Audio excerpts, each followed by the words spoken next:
Bonjour, bonjour, aujourd'hui on va parler de ça. Oui, je sais, je vous avais dit, on va attendre que j'ai quelques numéros d'avance pour vous en parler, mais j'ai envie de vous en parler maintenant, donc je vous en parle maintenant, c'est tout.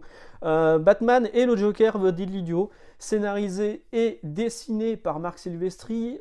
Les couleurs sont de Arif Prianto, il n'y a pas d'ancrage, et moi c'est ça qui me gêne un petit peu.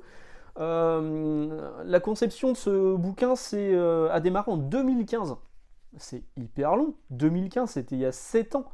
7 ans, 7 numéros de prévus, coïncident, je ne crois pas. Si, si. Il n'y aura pas un numéro par an, c'est pas possible. Le numéro 2, il est déjà annoncé pour décembre.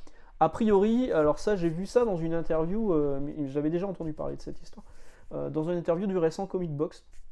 Je ne sais plus qui disait que chez Marvel, quand ils sortaient deux numéros, quand ils avaient deux numéros d'avance, boum, Marvel imprimait et envoyait ça dans les trucs. Donc c'est pour ça qu'il pouvait y avoir parfois des retards assez longs, des mois qui passent entre les différents numéros.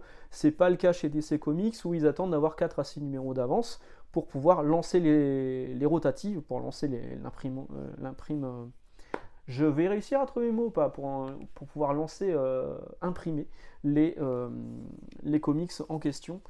Donc il y aura 7 numéros. Combien ont déjà été dessinés par Marc Silvestri, je ne sais pas. Je sais qu'il a déjà partagé la couverture du troisième numéro. Donc en plus de ça, sur un léger spoil, parce qu'on voit un personnage qu'on devine au tout début de l'histoire. Voilà, ça démarre par Harley Quinn qui est là.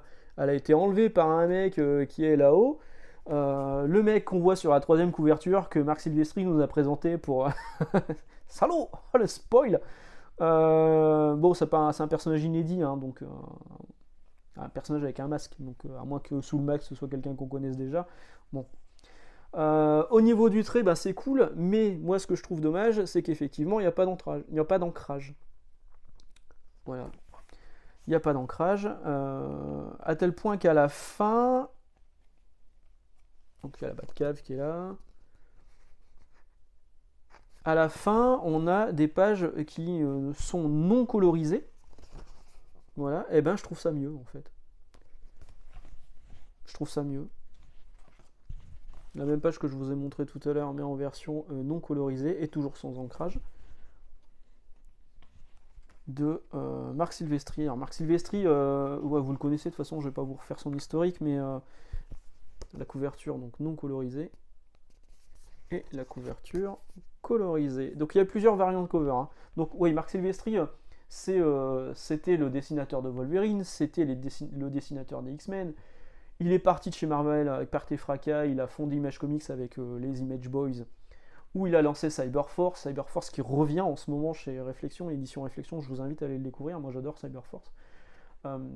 Il a lancé Topco, qui est sa maison d'édition au sein d'Image Comics, qui est parti de chez Image Comics, puis qui est revenu chez Image Comics, suite à un désaccord avec Rob Liefeld. Ils ont foutu dehors Rob Liefeld, ils ont fait revenir Marc Silvestri. Ouais, c'est compliqué, mais c'est comme ça. Et donc Marc Silvestri, c'est aussi le co-créateur de Witchblade. C'est pas la première fois qu'il travaille sur du Batman. Il avait fait un crossover entre Darkness et Batman, il avait fait juste la couverture. C'était pas lui qui dessinait l'intérieur, je crois que c'était... Finch. Je dis peut-être une connerie. Mais là, en tout cas, c'est lui qui dessine à la fois la couverture et l'intérieur. Et bah, c'est joli. C'est joli, mais les détracteurs de Rob Liefeld devront me dire pourquoi ils critiquent Rob Liefeld sur le fait qu'il n'y ait pas de pied. Mais là, il n'y a pas de pied. Il n'y a pas de pied. Sur la couverture, il n'y a pas de pied. Il y a plein de fois où il n'y a pas de pied, en fait. Et je me disais, mais en fait, c'est une école, le sans-pied. C'est pas possible. Bon, là, il y a des pieds.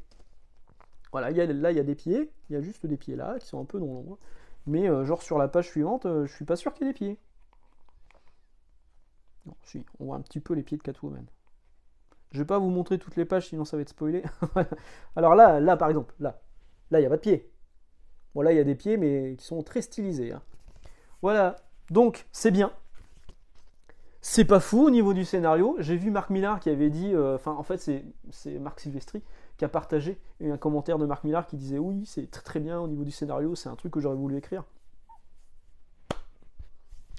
Pour l'instant, c'est juste une enquête. Le Joker qui veut retrouver Harley. Il y a des espèces de faux Jokers un peu dans la ville. Batman et le Joker vont être obligés de s'associer. Et puis... il y a quand même Batman qui crache à la gueule du Joker. Voilà, si ça vous le vend pas bien. Donc le scénario est pas fou, mais au niveau du trait, franchement, c'est une régalade.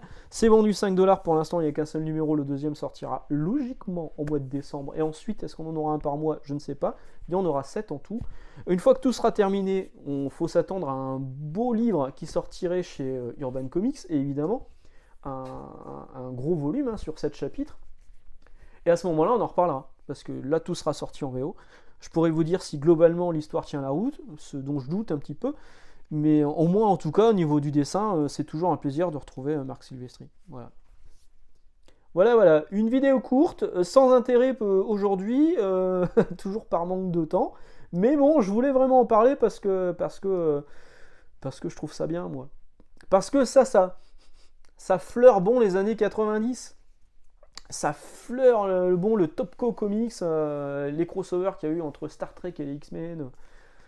C'est Marc Silvestri, quoi. Marc Silvestri, c'est trop bien. C'est trop bien. Voilà. Bah, je vais vous laisser là. Je vais aller le lire une deuxième fois parce que ça se lit très vite. Et puis, je vous souhaite d'excellentes journées, excellente lecture. On se retrouve samedi pour le manga, dimanche pour le comics. Ciao!